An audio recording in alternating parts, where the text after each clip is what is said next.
આપણા finance minister Nirmala સીતારમણજી અને GST કાઉન્સિલની meeting બધાની થઈ ગઈ છે અને આપણે જે પણની વેટ કરતા હતા એ પણ આવી ગઈ છે અને નવા જીએસટી રેટ્સ જીએસટી 2.0 અનાઉન્સ થઈ ગયું છે. તો કઈ વસ્તુઓ મોંઘી થઈ, કઈ વસ્તુઓ સસ્તી થઈ, એ તમારે જાણવું હોય તો સાચું કહું, આ વિડીયો જોઈ લેજો, 5 મિનિટમાં બધી ખબર પડી જશે. યુ વોચિંગ સાચું કહું, મારું નામ છે ગુંજ ઠક્કર અને સૌથી પહેલા તો જીએસટી 2.0 ઇમ્પ્લિમેન્ટ ક્યારથી થશે? તો નોટિફિકેશન પ્રમાણે 22 સપ્ટેમ્બર 2025 એટલે આ મહિનાની 22મી સપ્ટેમ્બરથી ઇમ્પ્લિમેન્ટ થઈ જશે. કઈ કઈ વસ્તુ ઉપર જીએસટી નીકળી ગયો છે, એકદમ નીલ થઈ ગયો છે? તો આપણે health insurance, life insurance, term ઇન્સ્યોરન્સમાં કોઈ પણ પ્રીમિયમ ભરીએ છીએ એના ઉપર હવે કોઈ પણ જીએસટી ભરવાનો રહેશે નહીં. એના સિવાય આ લિસ્ટ મેં ચેક કર્યું ને, તો એમાં પેન્સિલ શાર્પનર અને ઇરેઝર ઉપર પણ જીએસટી રહેશે નહીં. એટલે હવે મારે પેન કાઢીને પેન્સિલ વાપરવાનું શરૂ કરી દેવું પડશે. જીએસટી રેટ્સ ઘટાડીને હવે 3 જ કરી દીધા છે. 5% જેને મેરિટ રેટ કહેવાય છે, 18% જે સ્ટાન્ડર્ડ રેટ અને 40% આ લક્ઝરી અને સિન પ્રોડક્ટ્સ એટલે ખરાબ આદતોના જે પ્રોડક્ટ્સ છે ને એના ઉપર જ આ 40% લગાવવામાં આવશે. હવે એમ તો આ લિસ્ટ બહુ જ મોટું છે, 390 થી વધારે આઇટમ્સ છે આમાં, પણ મેં જે ઇમ્પોર્ટન્ટ વસ્તુઓ છે ને એનું એક લિસ્ટ બનાવીને તમારા સુધી લાવવાનો પ્રયાસ કર્યો છે. તો પહેલા વાત કરીએ મોટરસાઇકલની, બાઇકની. તો અગર 350 cc થી ઓછું બાઇક હશે તો એ 28% થી ઘટીને 18% થઈ ગયો. પણ જો 350 cc થી વધારનું બાઇક છે તો એ 28% થી વધીને 40% જીએસટી થઈ જશે. ગાડીઓની વાત કરીએ તો જો અગર ડીઝલ વેહિકલ છે તો ડીઝલ વેહિકલમાં અગર 1500 cc થી ઓછું છે અને 4000 mm થી એની લંબાઈ ઓછી છે તો એવા સંજોગોમાં 28% થી 18% થઈ જશે. પણ જો 1500 cc થી વધારે એનો પાવર છે અને 4000 mm થી વધારે એની લંબાઈ છે તો એ 28% થી વધીને 40% જીએસટી થઈ ગયું, એટલે 12% મોંઘા થઈ ગયા વાહનો. એવી રીતે જ પેટ્રોલ ગાડીઓની વાત કરીએ તો પેટ્રોલ ગાડીઓ જો 1200 cc થી ઓછી છે અને 4000 mm થી ઓછી છે તો અગેન 28% થી 18% થઈ ગયું. પણ જો 1200 cc થી વધારે અને 4000 mm થી વધારે છે તો એવા સંજોગોમાં એમાં જીએસટી 28% થી વધીને 40% થઈ ગયું. એટલે કઈ ગાડીઓ સસ્તી થશે? તો વેગનાર, સ્વિફ્ટ, ટાટા નેક્સોન જેવી નાની ગાડીઓ. પણ કઈ મોંઘી થશે? તો Hyundai Creta, Innova, high rider, Fortuner, આ બધી ગાડીઓ હજુ પણ 12% મોંઘી થશે. હવે જીએસટી કાઉન્સિલની મીટિંગ તો હમણાં થઈ, અનાઉન્સમેન્ટ હમણાં થઈ, પણ મેં તો આ વસ્તુ ક્યારની પ્રિડિક્ટ કરી દીધી હતી ને વિડીયો બનાવી દીધો હતો. આ વિડીયો જો તમારે મિસ થઈ ગયો હોય અને ફ્યુચરમાં કોઈ પણ વિડીયો મિસ ના કરવા માંગતા હોય તો ડિસ્ક્રિપ્શનમાં એક વોટ્સએપ ગ્રુપની લિંક છે, મારા બધા વિડીયોઝની લિંક હું એમાં શેર કરવાનો છું. એ લિંક ઉપર ક્લિક કરીને ગ્રુપ તમે જોઈન કરી શકો છો.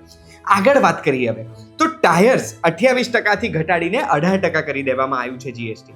થ્રી વ્હીલર્સ એટલે રિક્ષામાં 28% થી ઘટાડીને 18% કરી દેવામાં આવ્યું છે. અગરબત્તીમાં જીએસટી વધારવામાં આવ્યું છે, એટલે 12% જીએસટી હતું ને એ 18% કરી દેવામાં આવ્યું છે. ટોબેકો અને ટોબેકો પ્રોડક્ટ, સિગરેટ્સ આ બધામાં 28% થી વધારીને 40% જીએસટી કરી દેવામાં આવ્યું છે. એટલે હવે બીડી, તમાકુ આ બધું મોંઘું થશે. પણ એક મિનિટ, બીડી છે, બીડી ઉપર તો જીએસટી ઘટાડવામાં આવ્યું છે, એટલે 28% થી ઘટીને 18% જીએસટી થઈ જશે બીડી પર. આ કેમ કર્યું મને ખબર ના પડી. પછી જે આપણે કોલ્ડ ડ્રિંક્સ પીએ છીએ, કાર્બોનેટેડ કે કેફિનેટેડ બેવરેજીસ, એમાં 28% જીએસટી લાગતું હતું, એ વધારીને 40% કરી દેવામાં આવ્યું છે. આનું નુકસાન કોક, પેપ્સી, થમ્સઅપ એકલાને નહીં, આપણા દેશનું કેમ્પા કોલાને પણ થશે. પછી પીવાના પાણીની વાત કરીએ તો 20 લીટરની જે મોટી બોટલ હોય છે ને પીવાના પાણીની, એ 12% જીએસટી સ્લેબમાં આવતી હતી, એ ઘટાડીને 5% કરી દેવામાં આવી છે. એટલે તમારી ઓફિસમાં જો આ બોટલ્સ આવતી હોય તો એમને કહેજો 7% ભાવ ઘટાડીને આપે તમને. એના સિવાય જે મોટી પેકેજ્ડ બોટલ્સ હોય 1 લીટર, 500 ml, 200 ml, 2 લીટર, આ બધા ઉપર 18% જીએસટી લાગતું હતું, એ ઘટાડીને પણ 5% કરી દેવામાં આવ્યું છે. એટલે એમાં પણ તમે દુકાનમાંથી શોપિંગ કરવા જાઓ તો ફાયદો માંગજો થોડો.